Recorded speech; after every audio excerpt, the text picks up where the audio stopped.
Please stay tuned for important disclosure information at the conclusion of this episode. Hi, and welcome to The Long View. I'm Christine Benz, Director of Personal Finance and Retirement Planning for Morningstar. And I'm Jeff Patak, Chief Ratings Officer for Morningstar Research Services. Our guest on the podcast today is Nick Maggiulli. Nick is the author of a new book called Just Keep Buying: Proven Ways to Save Money and Build Your Wealth. He is also the author of OfDollarsAndData.com, which is a blog focused on the intersection of data and personal finance. In addition, Nick is Chief Operating Officer and Data Scientist for Ritholtz Wealth Management. He graduated from Stanford University with a degree in economics. Nick, welcome to The Long View. Thanks, Christine, for having me on. Well, we're thrilled to have you here. So you're Chief Operating Officer and Data Scientist for Ritholtz Wealth Management. Most people probably have some familiarity with what a Chief Operating Officer does, but what does the role of data scientist entail? It's interesting because not many RIAs and registered investment advisors have data scientists at their firms because it's just such a new thing, to just data science in general. But some of the stuff I was doing early on for the firm is just basically answering business questions with data. We call this business intelligence. Now, data science is a very broad field. It goes from everything from data infrastructure and how you build out servers and all that, machine learning, to just, even simple charts, graphs, things like that, just to answer questions. I mean, ultimately what you're trying to do is, organize information and answer questions to the best of your ability. So that means I'm trying to figure out, okay, what type of leads are most likely to convert into prospects, right? Which then could become clients, right? So there might be certain factors that we know about the leads. And I've done certain types of analyses, created models to look into that, or what's going on with attrition, what's going on with how our clients are investing money, all sorts of questions that we can look and see, and that's kind of the just getting aggregated statistics, all sorts of stuff, right? It's any sort of business question they have. And it's always evolving. We may look into something and they'll say, yeah, actually, we don't need to look into that anymore. One of the things I think, as you may or may not know, our firm does, content marketing. So I have a blog. Josh Brown has a blog. He's on CNBC. They have a YouTube channel with 100,000 subscribers. There's podcasts. There's so much stuff we do. And so I'm also analyzing content data to see where viewers coming from, how's that, leading to leads and all sorts of stuff like that, right? So there's a lot of things where, we're just looking at information, trying to answer it best we can.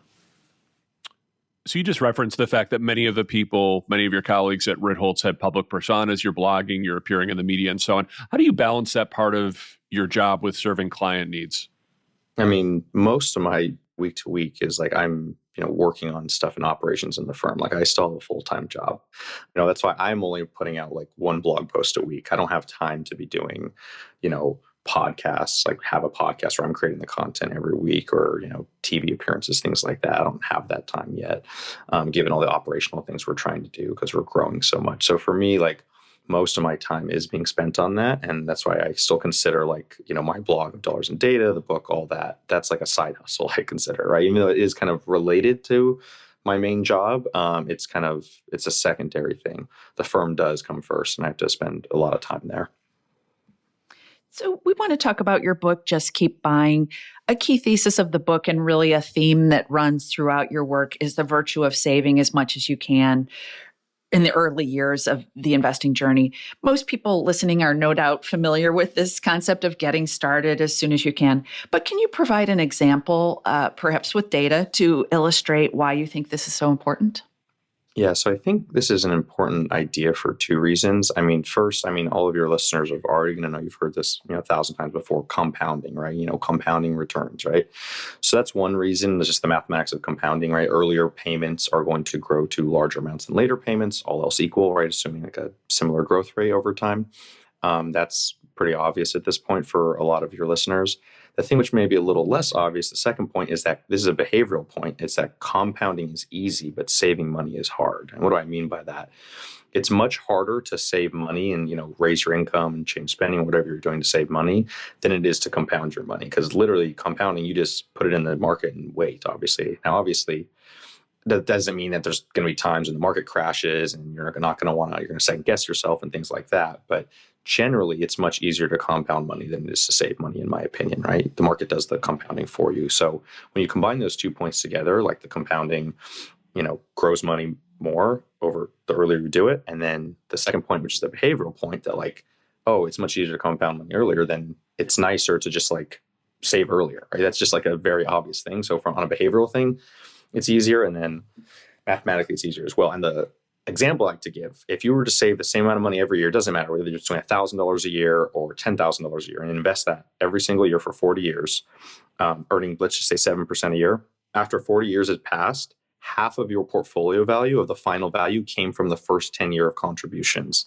So think about that. The first 10 years is half of your final product, and the next 30 years is the other half. So that's why saving early is so important, because if you just, you save 10 grand a year, compounding at 7% a year for 40 years, whatever that grows to in the end, it's probably like $1 million something. Those first 10 years, like that's half of the final value. And so like people don't realize, but that's why saving early is so important. I think that example really illustrates it. In the book, you discuss what you call the biggest lie in personal finance. What is it, the biggest lie in personal finance? I think the biggest lie in personal finance is that you can grow your wealth by just cutting your spending. You can just cut your way to, having a lot of wealth. And I think generally, if you look at the data, it's just not true. Like, yes, of course, if you're someone who has high income, you have very, very high spending, then it's very possible for you to do that. But most people they don't have high enough income to grow their wealth. So it's not their spending that's the issue. I was looking at data from the Bureau of Labor Statistics, and like people in the bottom 20% or the bottom 40% of households, just there's not much to cut. Like I actually show the numbers in the book. I'm like, okay, you're spending, $800 a month on rent or $900 a month on rent. Like how much are you going to cut there, right? It's like there's not enough, wiggle room for them to grow their wealth just based on cutting spending. And so I think it's a lie, because generally it doesn't work for most people most of the time, which means the solution is to grow your income. Now, I'm not saying growing your income is easy, but that's the path out. And if you actually look at the data as well, savings rate and income are highly correlated, positively correlated. Like people generally with more income save more. And that's true as you go further and further up the income spectrum, right? So that one piece of information alone kind of like proves my point. And of course, you're gonna be like, well, I know a rich guy that doesn't save anything. It's like, yeah, those are the exceptions. Like, oh, I know a celebrity that blew all their wealth, right? Like you can name like 5 or 10 celebrities that went bankrupt. I can name every other celebrity that didn't. Right? That's the difference, right? It's very seductive to use these like stories and examples of people that went broke. And I'm not saying they don't exist, but at the same time, like I have so many more examples on the other side where like, yeah, like I don't know anything about like, for example, The Rock or Oprah or any of these people and their money mindset and how they spend money. But I do know that they all have high incomes, right? That's the one thing I know with certainty, right? And so I think that's kind of the main point I'm giving up there. So how about some ideas for growing income? What are the key things that you talk about in the book with respect to that? Yeah, so I would put these into 2 different camps. Like there's the like, okay, your main hustle thing, and then there's side hustle stuff. So just in main hustle, which is like, climbing the corporate ladder. I'm one of those people that I'm not against like 9 to 5s. You shouldn't do that. You should kind of be your own boss and all that. And I'm not against the people that do that either. But I think, a lot of people, a lot of millionaires out there got there by, working a 9 to 5 job and getting experience and doing that. We all don't need to be entrepreneurs and run our own businesses and do that. So I think there's a lot to just building your skills and becoming valuable in a company and kind of, slowly making more money over time. I think that's definitely a way to do it. The other options, which are all like side hustles, is like, okay, do you sell your time and expertise? That's one idea. Do you sell a product or service of some sort? Something you can that's not always linked to your time, but maybe it's linked to your time initially, but over time, as you get more efficient at it, you can sell it for less time. There's the idea of teaching people, like doing online courses, things like that. I've seen people make some good money making a product in that way. I think those are kind of the biggest ones you can look at. And then the last way to grow your income, I say in addition, is like that's, buying income producing assets, right? So the whole idea of you're creating these income streams, and those are great and all, but you ultimately want to take that money from those income streams and invest it in income producing assets that start paying you more. So that's, things that'll pay you dividends or any sort of, cash returns, cash yields, things like that. So I think ultimately like the short run ways to increase income are all kind of based on your labor and work you do, whether it's selling products, teaching, things like that, selling your time. But in the long run, to raise your income, you're going to have to invest in income producing assets. And I think that's the ultimate way to build wealth. I wanted to go back to something you mentioned before. It was that first 10 years example, it accounting for 50% essentially of what's ultimately built up over time. And as we know, sometimes life and circumstances can intrude and people aren't able to put away savings to the extent that they might want. And so listening to that, they might conclude, oh my God, I'm screwed. I wasn't able to tuck money away my first 10 years. So what are the implications for, say, my longer term financial and retirement security? What do you say to try to assuage concerns like those? I mean, it's not that you're screwed. I mean, it depends on, there's so many factors here. Like I would need a little bit more information to kind of get at, like, if you have $0 in retirement savings and you're 60 years old, like I can't make that math work. Like unless you have some really high paying job you can save enough in like 5 years or something, you plan to retire at 65 or 67, then yeah, those people, it's going to be very tough. Like I'm not going to sugarcoat it. Like for certain people, it is going to be very difficult to do things like that. You may just have to lower your lifestyle. But that's not true for everyone. If you don't, I didn't save in the first 10 years, doesn't mean you're screwed. It just means you have to save more in the intervening years, or maybe just work a little longer. I mean, all else equal, assuming you want that same lifestyle, right? So I don't think it's like, they're screwed. Like there's still time, right? There's still time for people to do things. And I think the thing I would focus on then is not worrying about, I didn't have as much money invested. It's like, okay, what can I do to raise my income? Maybe this is like a gift. I realized I wasn't optimal in the past, but what can I do now to improve my future? And like maybe the fact that you didn't save then is now causing you to like work harder or think more about how to do this in such a way such that you raise your income. So it's not always a bad thing that you made mistakes. Like I made a bunch of mistakes, right? And if I hadn't made those mistakes, I wouldn't be behaving better now. So I don't think we need to always look at mistakes as like it's a massive failure, because we learn from that. And that's might make you better in the future. So I think that's the thing to focus on, is how can you be better instead of beating yourself up for messing up. You've said that we begin our lives as growth stocks, but end our lives as value stocks. Can you talk about that? Yeah, so that's a funny little story. So basically, there's some data that showed that early on in people's lives, when you're in, let's say you're in your early 20s, you have a lot of expectations for yourself. You kind of imagine how your life's going to be in the future in your 30s, 40s, etc. And a lot of people have very high expectations, but unfortunately, a lot of these expectations don't always get met. So I say early in our lives, we're like growth stocks because we believe in like a growth stock. Like there's a lot of future belief in, high growth, high earnings. We have a lot of expectations, and a lot of times growth stocks can do very well, but usually at some point, if that growth stops happening, if we don't meet those very high expectations, those prices generally fall. And so what happens, there's like a revaluing. You kind of learn like, okay, actually all these crazy things that I thought were going to happen didn't necessarily happen. However, we end up overcorrecting as we get older. So we start to beat down ourselves so much that we think like, things aren't going to get better. And that's kind of like this like midlife crisis thing people hear about, where like, they don't feel as good about their lives and stuff. And so then we become like what I call value stocks, because over time, as we start to beat ourselves down, we think life's not going to be as good in the future, but then we're surprised. There's like some positive surprises. And that's kind of how value stocks tend to, perform, is like, yes, they're beaten down badly, but there are times when like there's these positive upside surprises that end up allowing them to generate some return, right? So that's the history of how values beaten growth. I don't know if that's going to be true in the future, but you can think of that thinking and apply it to your life. And you'll see there's a lot of people, like when you're 22 years old, the world is your oyster, so to speak, right? You can become anything, right? But as you get older, some of those dreams start to, you realize you can't do this, you can't do that, or maybe that path's unopened for you. And so you kind of you think of your life that way. That's kind of why I use that story. And it was my story as well. Like I thought by the time I was 30, I wanted to have, $500,000 by the time I was 30. Because like Buffett had $1 million at 30. I'm like, I'm not Buffett. And I didn't even adjust it for inflation. I think at the time, his million would have been like 9 million. So I said, okay, take Buffett's $1 million, cut it in half. Like, I think that's doable. And I didn't even make that, right? So I had these, I would say the goal wasn't super, super high, but it was decently high. And I still didn't even make it to that, right? So I was like beating myself up, but it's okay. That's how life is, Don't beat yourself up so much. Sometimes that happens. It's a very natural feeling. And I think the reason that blog post did well and why I included it in the book is because a lot of people feel that way, right? We have dreams about our future and they don't always come true, and that's fine. You can kind of keep working at it, because things can get better in the future. I feel like I'm much better off than I was at 30, despite the fact it's only been, a few years, right? So, yeah.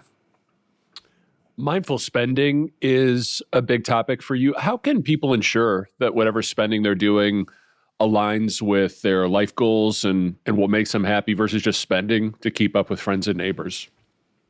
Yeah, I think this is probably one of the hardest questions to answer, simply because like as an individual, it's one of the hardest questions to answer, because like you have to know yourself. I mean, this is something that like philosophers have been debating for centuries, like, know thyself, right? Like if you know what you really want out of life, then your finances become so much easier. If you know, like, what, I'm okay spending a lot of money in these areas and I'm not okay with spending money in these areas, then that's really helpful. But a lot of people don't know. They think, oh, if I could just travel the world all the time, then I would be happy. And then maybe you do that for a few weeks and you kind of, it loses its luster. Then you realize, oh, maybe that's not what's going to make me happy, right?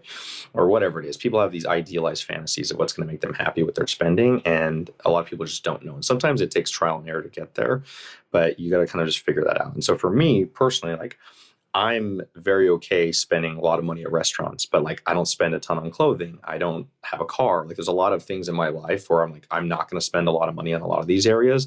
But when I go to restaurants, I enjoy that. I like food. I would consider myself a foodie. I live in New York City, so this is like a great city for that. So like I'm very aligned with where my spending is. And some would say my spending at restaurants is exorbitant, and it probably is relative to most people. But that's what I like. That's my thing, right? And so find your thing. If your thing's nice watches, that's fine. Do that. If your thing's fancy cars, do that. Just figure out what your thing is and, spend it in a way that you like, that aligns with your values and what you care about, right? And so for me, it's experiences. So one thing I like about the book is that it includes these sort of helpful rules of thumb for thinking about your money.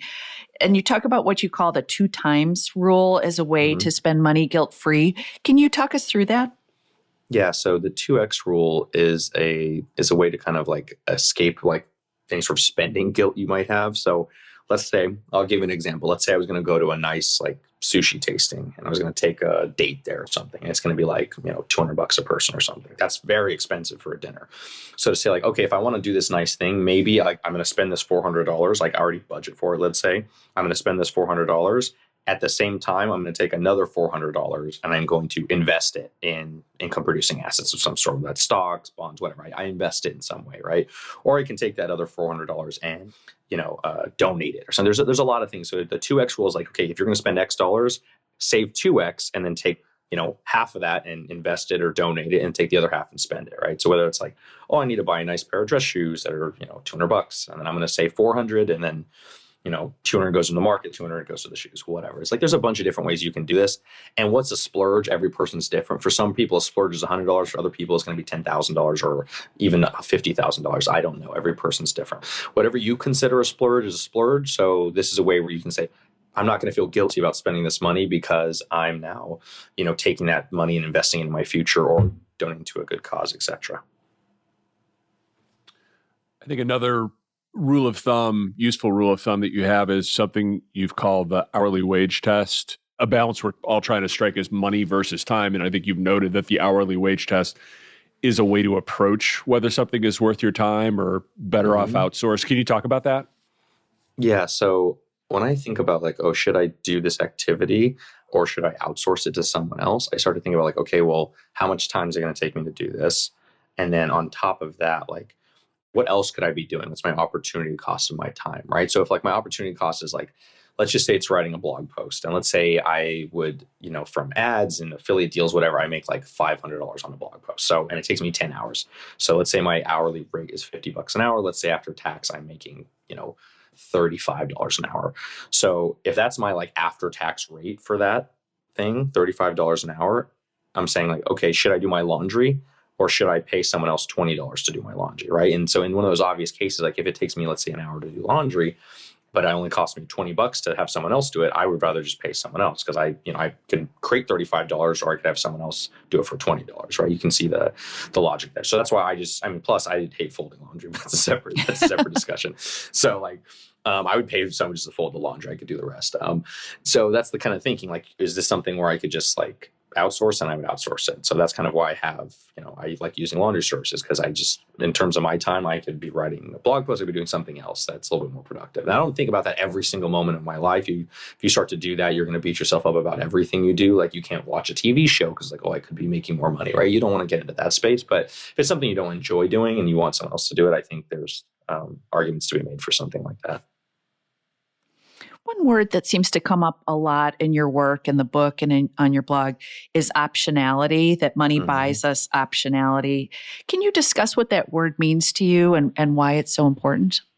Yeah, to me, I think optionality is just like having more choices, and more choices aren't always a good thing. I think there are cases where it's not. I mean, if anyone's read Barry Schwartz, The Paradox of Choice, it's like what they find is as you have too many choices, it's actually more difficult to make a decision. So I believe in optionality up to a point. But what money allows you to do, it gives you optionality in the sense of like, okay, I can, maybe I can do this. I can do my own venture. I could do this, or I can take a job that maybe doesn't pay me as much, but I enjoy it more, right? There's all sorts of ways that money can help with optionality in terms of whether it's spending on the spending side, on the income side, with your career, with kind of lifestyle things. There's all sorts of, ways optionality can be helpful. Obviously, at some point, like I think too much optionality can be bad. So for example, I think a lot of people, this is a hot take I have, if most people you just gave them like $100 million and they just never had to work again, I think there would be a decent number of people who would probably get depressed because they would have like no purpose in life. Now, those people that like already know, oh, if I had $100 million, I would do X, Y, Z, they know they would probably be great with $100 million.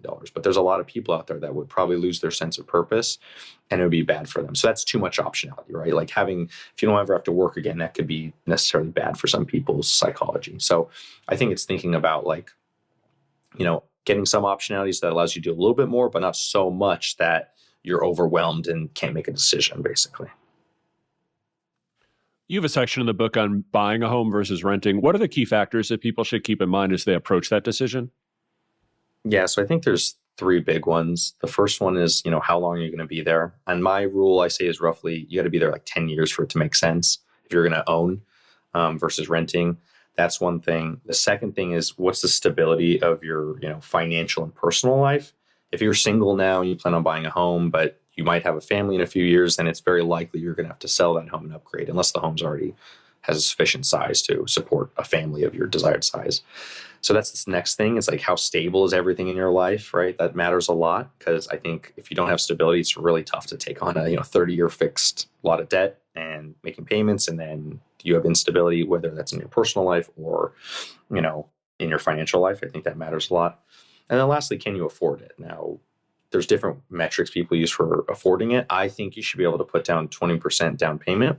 I don't think that means you have to put down 20%, but you should be able to. There's a big distinction there because I think people that can put down 20% are probably decent at saving money and, financially responsible enough. But I'm not saying that means that the optimal choice is for you to put down 20%. You can put down less, and I can understand why someone might want to put down less and just take out more debt if rates are low, or they just don't want to lock up so much money in a liquid asset like real estate. That makes sense. So, but yeah, and the other way to look at affordability is like debt to income ratio. I think the qualified mortgage to have that is like 43% max debt to income ratio. So something like that. Obviously, there's different metrics you can use for that. I'm not sure what's the perfect metric, but let's just say 40%. So as long as the debt to income ratio, your debt payment per month is less than 40% of your gross income, that's probably a good thing. But yeah, those are the three factors I would say. It's just like affordability, stability in your life, and then how long you're going to be there are probably the most important things. Because I think almost everyone across the spectrum, like especially as incomes go higher, like home ownership rates go up. So even people who are like, oh, I'm going to rent for life. A lot of these people end up owning too because, you lock up your housing cost, right? You don't have to go to the free market every year and, get the rent and pay the market rent every year, right? So I think there is something to that, especially if there's inflation in like right now, inflation's 8%. People who bought homes in like 2019 are like, as long as you've seen their income grow with inflation, they're doing very well right now because, inflation's high and their payment's not moving at all. But guess what? I'm a renter and my rent is moving with inflation. So I know the downsides of not owning. Yeah, there's been kind of this stampede effect in the housing market where it seems like there's scarcity. That's a mindset. And then with the threat of rising interest rates, I think you've got a lot of, first-time home buyers feeling some pressure to lock in a home purchase. Do you think that there's potentially risks to making decisions in this kind of environment where things feel a little bit frenetic? I mean, there's always risk to like making a decision anytime, right? Because you never know the future, right? At the end of the day, like I don't think people should market time too much. I understand that when you're buying a home, it's kind of like buying an individual stock in the sense that it's not a diversified portfolio. You have idiosyncratic, like individual risk, right? With that individual property or with an individual stock. So I understand with individual securities, like market timing matters a lot more than it does for, let's say, a diversified portfolio. So that's why I usually don't tell people to market time, but I kind of understand why they do for things like this. Like I have friends right now that sold a place in Seattle, and they're just waiting right now. They're just waiting. Like, I think this can't last and prices are going to come down and then I'll get something. And I tell them, like, that's true. That could happen. At the same time, prices could just go up a bit more and then just stay flat for a long time. And so you don't really know at the end of the day. So I think it's really tough to say, okay, I'll wait till the dust settles, because there's always a reason to sell, right? I think, one of my colleagues, Michael Batnick, he's always saying, there are many reasons to sell. He has this great chart that shows the U.S. stock market over time, up and to the right. And he puts a point like throughout on the chart of every single time that there's been something happening, a war or a pandemic or whatever's happening in the world, there's always a reason to sell. There's always a reason to wait till later, And so obviously sometimes those reasons are accurate, but a lot of the times, the market keeps going up anyways, right? So I'm not necessarily saying that that's going to happen here with real estate, but it could happen, right? There's nothing stopping real estate prices from going higher, right? Unfortunately. So yeah, obviously they can't go up forever, like just rising at this rate, at this pace forever. But the question of whether you should take that too much into account, I think you probably shouldn't, because no one knows the future. I wanted to turn to investing in markets. You've written a lot about dollar cost averaging versus lump sum investing. And I think you've concluded that getting the lump sum invested is usually the better course of action. But doesn't that whole discussion obscure the fact that most of us have no choice but to dollar cost average because our investable assets come in sort of dribs and drabs through our earnings? Yeah, so I think the issue here is more about definitions. It's a definitional issue when we say dollar cost averaging. There's actually two definitions for dollar cost averaging, which is why this is so confusing. The first definition, which you referenced, which is like lump sum versus dollar cost averaging, that definition is when, let's say you sold a house and you have $100,000 in extra equity, right? You sold one house, bought another, and you have extra money, or you got an inheritance, or you sold your business, whatever. Let's say you have $100,000 to invest. You have two options. You can, or there's probably more than two, but basically, let's say there's two options. You can lump sum it, which is take that 100K and put it into, let's say, the stock market or a 60-40 portfolio, right, today. Or you can take that $100,000 and slowly average, what I call average in. I don't like saying dollar cost averaging there because I'll explain in a second. I only use that for the second definition. So I like to say average in. You take that 100 grand and you slowly go into the market over the next year, right? I call that averaging into the market. And in the book, I say average in for that. The second definition of dollar cost averaging is actually the original. And I think the first time it's used in print or reference was Benjamin Graham saying, oh yeah, just buy over time, your dollar cost averaging, right? So the one you're talking about, Jeff, with regards to our 401ks, putting money in every 2 weeks, that's what I call dollar cost averaging. But if you really think about it, relative to the first definition, you're really making these little lump sum payments like over time, right? You're getting these little lump sums from your check and you're putting them in, right? So really, if all this breaks down to like, just invest as soon as you have the money to invest, right? And so with your 401k, it's not like you're getting paid and then you're like, okay, I'm going to take 4% of my paycheck and I'm going to put it into the market over the next 6 weeks. Like, no, you put it in as soon as you get paid, right? So that's what's important. And so lump sum versus DCA or average in, as I call it, the average in method, that's really about investing as soon as you can. And when you're putting money in drips and drabs, as you say, over time, you really are putting it in as soon as possible, right? So you're doing the same thing. Those are consistent. But when I say dollar cost averaging, I'm referring to, just buying over time and kind of lump summing or investing as often as possible. So I hope that kind of clears up the confusion there.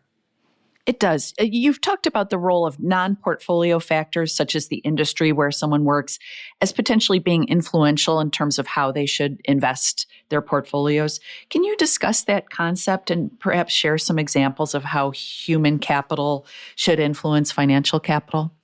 Of course, yeah. So I think this is a newer idea, and I think it's going to be something that's going to take off a lot more in the coming years, especially this kind of gets into direct indexing, custom indexing stuff, which we can talk about. But basically it's like, okay, if you work in the oil industry and let's say you work for Exxon and Exxon's giving you equity, right? From a risk perspective, it probably makes sense for you to downweight oil and downweight your employer, because if something were to happen with the oil industry, let's oil prices go negative in March 2020 or whatever, like something like that, you could be adversely affected. Like not only is your financial portfolio down, but like maybe your job's at risk now, right? So I think the key there is to kind of have a portfolio that has different risk characteristics than your income, right? And so you can even think of like your income. I think this is like CFA material. Like you can think of your income from your employer as like a bond payment that you're receiving, right? And so you work your labor and then you get paid a bond payment. So if you're getting the bond payment from Exxon every 2 weeks, Do you want to own also the equity of Exxon or the equity of Exxon's competitors? Maybe not. Maybe you want to downweight that a little bit. And so I think in the future, we're going to be able to do that as technology gets better and better. You're going to be able to create these, imagine creating an index of the S&P 500, but just downweight all the oil companies and upweight everything else as a result, right? So there's a lot of math there and ways you can do that, but that's kind of how I think about it. It's like, look at your human capital and skills and kind of where you're getting your income from and maybe adjust your investment portfolio so you're not over levered in a certain area. I think, for example, I am not doing this, unfortunately, because I'm working financial services and like literally 97% of my assets are in financial securities, one or another. Like I don't own anything physical. Everything I own is like, paper-based or, stocks, bonds, etc., REITs.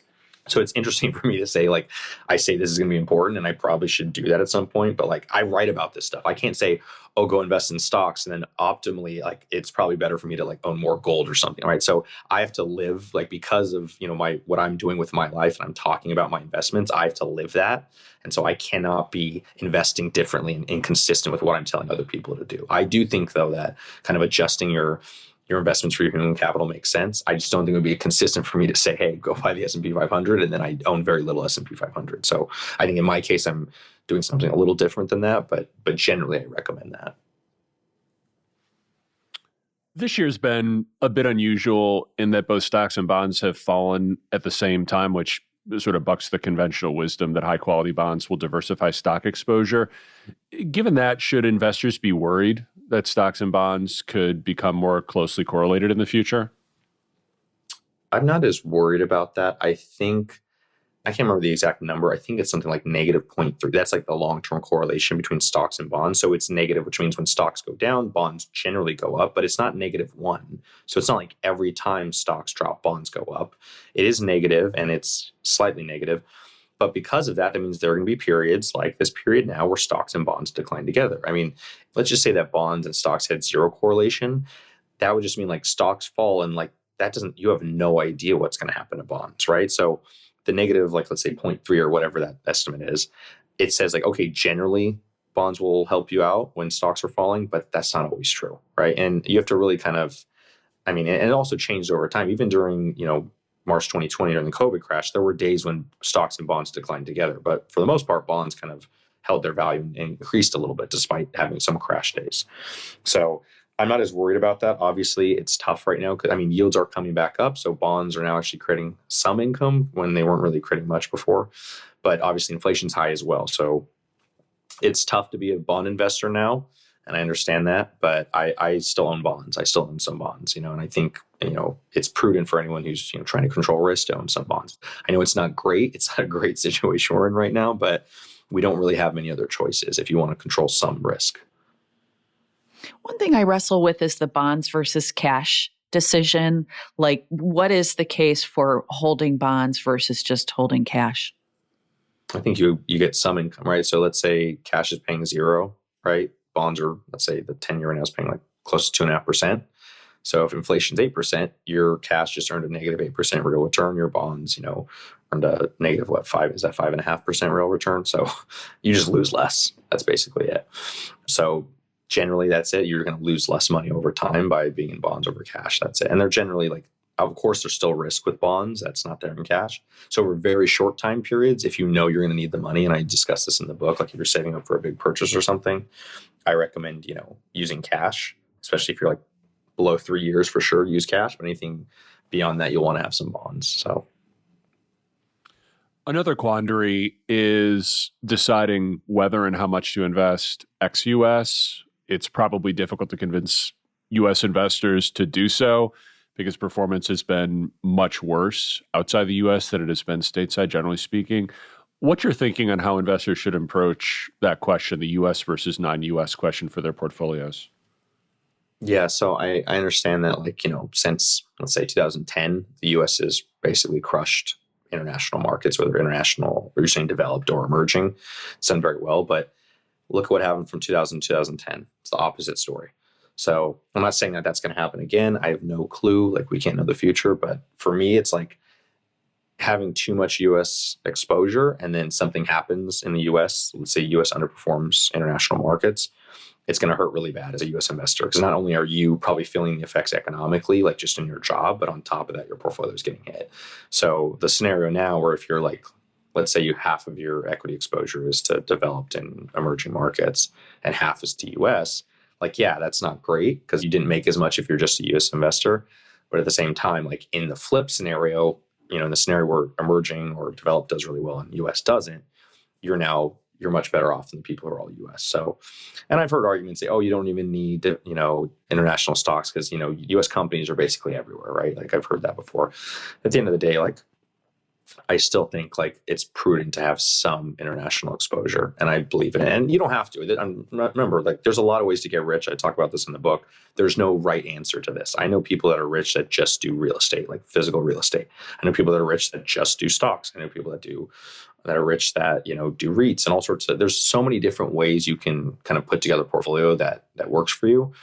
And I don't think obsessing over the small details matters as much as people think. It's just about like own income producing assets, and on average you should do well, and you have to be diversified, right? You can't put all your money into Russian stocks and hope for the best. As long as you're diversified and you're just buying over time, I think you'll probably be fine. I wanted to ask about target date funds as a simplification tool for young investors. How do you feel about them? Yeah, so I don't get into this specific topic in the book, but the general idea is like, it's fine. Like I have no problem with target date funds. I don't think it really matters that much, especially for younger investors. And you're saying, well, why would you say that, Nick? Because for a younger investor, and this is like what I talk about in the first chapter of the book, there's something called the save invest continuum. And it's basically like when you're young and you have very few investable assets, your asset allocation does not matter. You're saying, well, why? How is that true? Let's say you have $1,000 to your name, right? Let's say your target date fund, let's say it's going to get, I'm going to say 10% return. It's a little high, but I just want to make the math easy. So let's say you have $1,000 invested in your name. Your target date fund gets you 10% return. That's a $100 investment return in a year.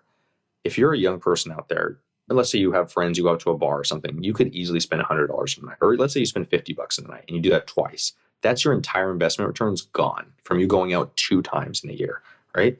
So if you really think about it, like what's more important, like looking at your spending and like how you're saving money early on, or your investment returns? And the answer for most young people, most of the time, it's going to be their savings and their income and their career. So like I would say just set some asset allocation that makes sense for you and then don't worry about it too much. And then as you get older and have a lot more money invested, then you need to focus more on how you're investing that money, right? Because once you have $100,000, that's very different than when you have $1,000 invested. So I think that's the main thing I would say is like, oh, should I be in a target date or should I do this? Like I used to obsess over that stuff too. Should I have 10% bonds, 15, 5? Like it didn't matter. It ultimately didn't matter. I spent all this time. It's cool because like I was into it, but at the same time, like it didn't matter. I should have spent more time learning how to, program in R or some other programming language or learning some other skill, like than doing that. And that's if I could go back, I would have done things a little differently. Not that I have like major regrets or anything, but just saying like, it's one of those things where I realized I was not behaving optimally. And I think a lot of people obsess over it when they don't need to, especially young people, that is. At the same time, you think most individual investors should steer clear of individual stock investing, if I've got that right. Why is that? So there's 2 arguments for this. The first one is the one that probably most of your listeners have already heard, which is like, individual stock pickers, active managers, whatever you want to call them, they generally don't beat the market, especially after fees. So basically what that means is the message is if you're going to try and pick individual stocks, you're probably not going to outperform the S&P 500, right? And especially over multiple years. There's these reports that come out, SPIVA reports, SPIVA. The SPIVA reports basically show like no matter which market you look at, like over a 5-year period, like somewhere between 60 and 80% of active managers, stock pickers, can't beat their benchmarks, right, after fees. So it's like if they can't do it and they have teams of analysts and all these resources, what chance do you have? That's the traditional argument. And that's fine. I talk about that argument in the book, but it's not my main argument. The real argument for why I say people shouldn't pick individual stocks, like for the bulk of their holdings, right? If you want to pick individual stocks with 5% of your portfolio, a small amount of money, and do it, that's fine. You want to do it for fun, whatever, that's fine. I have no problem with that. I think that's prudent if you're doing that. I don't think it's that crazy or anything. So this is for people who are like, oh yeah, the bulk of my wealth is in individual stocks. My argument to them is what I call the existential argument, which is how do you know that you're good at picking stocks? Like, how do you actually know? Because with almost every endeavor in life, you can identify skill pretty quickly, right? Like if myself and LeBron James went onto the basketball court and you didn't know who LeBron James was and we started playing, it would be obvious within 5 minutes that I don't know what I'm doing. He does. I'm getting crushed, right? Anyone could tell you that. A basketball coach could look at that. Like even people that don't even know basketball could tell you that, right? Others can identify skill really easily. Same thing with like computer programming, right? If I went up against like the best computer programmer, you would know that this person understands computer programming better than I do, or better than someone that doesn't know computer programming, right? You can identify skill easily. With stock picking, that's not true. Like you and I can go pick stocks, and just because you did better does not mean you're a better stock picker. You could have gotten lucky, right? Or I could have gotten unlucky, or vice versa.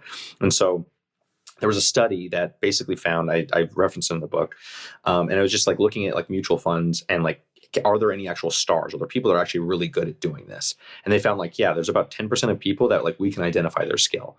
So let's just do this little thought experiment. Let's say 10% we can identify their skill.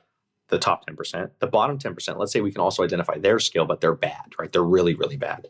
That means that, we can identify the top 10, we can identify the bottom 10. That means the middle 80% we can't identify. That means 4 out of 5 stock pickers have no idea if they're good. And like, how long are they going to have to do this game for, play this game of stock picking before they know? 1 year, 3 year, 5 year, you don't know. All you have to do is get one really good pick, and it could just, be enough returns to like make you beat the market just from, you got lucky. You got an Amazon in 2000, right? Or 2003 or whatever. You buy somewhere near the bottom, you bought Amazon, and it just did so well that it didn't matter all the other picks. You just got lucky, right? So that's the argument I'm going to give out. It's like, do you want to look at yourself in the mirror every day and not really know if you're adding value to something, right? Because like, I don't have that issue. I think a lot of people don't have that issue. Like they know like, okay, when I do this, it creates value because it does this thing, right? And I think it's really tough for people to realize like, oh, am I actually good at this? And I think it's just, for me personally, I would beat myself up a lot, not knowing if I'm actually creating any value in something. And so when I tell people like, hey, don't pick individual stocks, it's not for the performance and the money thing. That's a great argument itself. It's like, are you going to be good at it? And even if you are good, what if you start to underperform? Even all the best managers, Bayer did a study, they found all the best managers underperform at some point. So when you start to underperform, you're going to question like, oh, have I lost my touch? Or maybe is this normal, like a lull in performance, right? So you're going to beat yourself up. It's a psychological game. It's really, really tough to do that. And I think it's really tough mentally to kind of play that game. So that's kind of why I don't recommend it, because it's tough for a lot of people. You referenced that considerations around asset allocation for young investors is probably pretty overrated and maybe a misuse of time. Can you think of another completely overrated debate in the realm of personal finance or investing? Yeah, I think for me, and this is what I've written probably the most on, is market timing. I think there's so much evidence, even just articles, not even articles I've written, I've just read other stuff from other people where like they do thought experiments. Like what if you had bought at the lowest point in the year versus the highest point, right? Bought at the bottom versus the peak. How much of a difference does that make over 30 years? And they find it's like basically irrelevant, right? You keep doing that every year. More important thing is that you keep buying and that the market that you're buying or the investment you're investing is going up over time, right? And so most equity markets generally go up. Of course, there's exceptions like Japan, Russia, Greece, Spain from 73 to 83. Like I know all of them, right? I've spent so much time like studying all the failures. Like I have to know these. So like, yes, there are exceptions to this rule, but as long as, investments are going up and to the right, like market timing doesn't really matter. That's completely overrated. Yet somehow people still obsess over it. Like it's no matter what, like you look at all the data, people still feel like they want to get a good price. Like I want to get the best possible price. And I get that, like we're bargain hunters, but at some point you have to be like, okay, this is silly. Like it's not going to matter when the market's 2x higher in 10, 20, 30 years or whatever it is. How about the flip side? What's underrated? I know that you think maybe sort of the focus on cutting spending is overrated, and the corollary to that is that maybe maximizing income is underrated. What else is underrated? Yeah, so I think another thing that's underrated is just like, and I've kind of touched on this earlier in our conversation, is like knowing yourself, knowing what you really want to do with your financial life. Like, why are you saving all this money? Why are you doing all this? And I think like that is the ultimate question. And it's not a financial question necessarily, but it affects your finances. And I think a lot of people end up just kind of going through the motions and they're saving all this money and they don't know why. And that's why even in the book, one of the hot takes I have is like, you probably need to save less than you think, because you end up having all these people who reach retirement. Only 1 in 6 retirees, based on the data I've seen, are pulling down principal. That means 5 in 6 are just living off, Social Security and their dividends, if they have dividends. So like most people aren't even spending their money down. So it's like, why? What was the point of all of this, right? You start to wonder. I'm not saying you have to spend all your money down. That's not saying that either. People, okay, I'll bequest, or I want to, give more to my children. I get that at some point, but I think at some point you realize like, oh my gosh, I've ended up saved so much money. Like, why did I do this? Like, and there's gonna be people out there who ended up like working extra hard, maybe neglecting their families, possibly just to earn more money. And then at the end of the day, it's like, why? Like, why? That was not necessary, you know? So I'm just having people question that, just question like a lot of the premises we have in society and the kind of the messaging that's out there. And of course, I want people to raise their income, but at the same time, like, know why. Like, don't just raise your income just to raise your income. Like, if you're like, oh, I don't need to raise my income anymore, then don't. Like, you know, for example, here's something that I did recently is I run ads on my blog. I've since gotten rid of in-content ads on the blog because they're annoying. And like, yes, I'm going to lose a little bit of money from that. But I'm like, I can get 70% of my earnings and still keep people who are reading my work very happy. And it's like, I'm willing to take that because I don't need that extra. I'm not so desperate for like, oh my gosh, I need that extra money that like I'm willing to like upset readers and possibly lose people who I value people's time so much. And I talk about that in the book. Like I value people's time so much that I don't want to do that. Right. So like figuring out what do you really care about and what matters and what doesn't. That's what I would say to focus on. So maybe you can talk about your go-to reading items and podcasts each week. We'll assume it's a given that all of the Ritholtz related podcasts and blogs are on your list, but what else? Yeah, so a lot of the stuff I do, I mostly read blogs or I'll read podcast transcripts. And the reason for that is like I'm just trying to be very efficient with my time. And I mostly do writing and I don't listen to many podcasts. I will here and there, like if there's like a guest I like, I'll follow them and I'll kind of see what they're on here and there. And the reason I do that, I think a lot of my philosophy is like, what is the highest quality information I can get out there? And if you think about like the amount of time put into writing generally is just so much higher than it is for anything else, any other medium, right? Like, let's say I write a blog post, it's 1,000 words and it takes me 10 hours, you know? So I'm writing 100 words per hour, right? I've easily in this podcast spoken more than, 100 words in maybe a couple minutes, right? So I'm not saying that those words aren't useful or helpful, but like a lot of this stuff, it's like, it's not going to be as refined and thought through as well as me sitting down and writing every single answer, right? And I think so because of that, I think there's just higher quality information in writing across the board because people have to really, really think about everything. It's easy to misspeak. It's very hard to like miswrite because you'll know like, oh, I didn't want to say that, right? You'd fix it. So I think that's kind of the big thing there. I'll give a shout out to one guy. He's a new. I like because I can tell. I read Morgan, all these people that everyone knows. I want to give out shout outs to like people who are kind of up and coming. So Kyla Scanlon, she's really good. So I read her stuff. You can check her out. She's also on TikTok and a bunch of other stuff. But Kyla's good. And then Jack Rains, he's an up and coming blogger as well. So Raines, that's Rains, and then Scanlon is I think Scanlon, Kyla Scanlon. So I'd recommend those two. They're up and coming. They're young. They're doing very well. They're crushing it. So I'd recommend if you guys are like into that type of stuff, check out their content, see if you'd like that. What do you do to combat complacency in your work and regain energy for it, I suppose? You can just read a lot. I think that helps. I mean, you always have to like find new ideas, find how people are thinking about ideas. I think it's like, how do you write once a week for 5 years and do that? Like, don't you run out of ideas? And it's like, there are times I'm like, well, what should I write about? And I have to just think about different things. But the more information you consume and like really high quality information, it's just naturally going to like create sparks, right? I kind of think of like, you can imagine, like you're building a fire. What you're doing is you're taking all this like potential energy, which is like information, right, that you've read over the years. These are like the wood. You're putting it there. And then once you read something, you create a spark and then that fire starts, right, over that idea. So that's kind of what I do. I try just to read a lot of stuff, and I'm reading all over the place. It's not always financial stuff. It could be like non-financial things as well, just biology or status or what have you. But I think reading is the key to that, at least for me. Every person is different. Some like podcasts because you can sit back and just enjoy. And a lot of people that have been on podcasts have thought about these ideas a lot too. So I think there are efficient ways of using those as well. I happen to be a visual learner, so I just have to like read almost everything. Well, Nick, this has been such an illuminating conversation. We really appreciate you taking time out of your schedule to be with us today. Of course. Thank you both for having me on, Christine and Jeff. Really appreciate that. Thank you.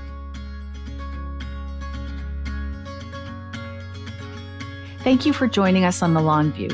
If you could, please take a moment to subscribe to and rate the podcast on Apple, Spotify, or wherever you get your podcasts. You can follow us on Twitter at Christine_Benz. And at SYouth1, which is SYOUTH and the number 1. George Cassidy is our engineer for the podcast, and Carrie Gretchick produces the show notes each week. Finally, we'd love to get your feedback. If you have a comment or a guest idea, please email us at thelongview@morningstar.com. Until next time, thanks for joining us. This recording is for informational purposes only and should not be considered investment advice. Opinions expressed are as of the date of recording. Such opinions are subject to change. The views and opinions of guests on this program are not necessarily those of Morningstar Inc. and its affiliates. Morningstar and its affiliates are not affiliated with this guest or his or her business affiliates unless otherwise stated. Morningstar does not guarantee the accuracy or the completeness of the data presented herein. Jeff Patak is an employee of Morningstar Research Services, LLC. Morningstar Research Services is a subsidiary of Morningstar Inc. and is registered with and governed by the U.S. Securities and Exchange Commission. Morningstar Research Services shall not be responsible for any trading decisions, damages, or other losses resulting from or related to the information, data analyses, or opinions, or their use. Past performance is not a guarantee of future results. All investments are subject to investment risk, including possible loss of principal. Individuals should seriously consider if an investment is suitable for them by referencing their own financial position, investment objectives, and risk profile before making any investment decision.